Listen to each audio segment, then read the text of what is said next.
ఒక్కసారి వచ్చిపోవమ్మా మెరుపుతీగా. వెళ్ళిపోదాం. తప్పురా. తప్పండి. ఇందాక చీర కనపడింది, ఇప్పుడు ఏమి కనపడాలి? ఏమి చూడకుండా పెళ్లి చేసుకుంటావా? పిల్లకి కొంచెం సిగ్గెక్కువ, తుర్రుమంటది. అందుకే మెరుపుతీగని పేరు పెట్టిన. ఏ పేరు పెట్టుకుంటే బాగండి. పెళ్లి చూపుల తర్వాత ఆ పిల్ల ఎదురుగా కూర్చొని నేను కూర్చొని లుక్కు మాత్రం మాట్లాడుకోవాలి కదా. అతను పెళ్లి చూపులకు వచ్చావా? మనం ఇట్లా పరుగు పంది చుట్టానికి వచ్చావా? బ్రహ్మం అరవకు.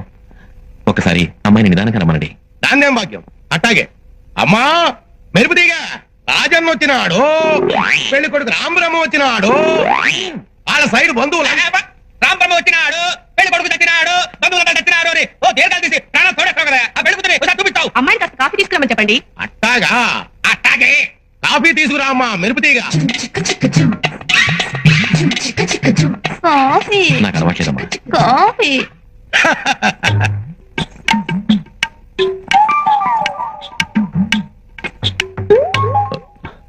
పెళ్లి కొడుకు ఇతనమ్మా, బాగా చూసుకో.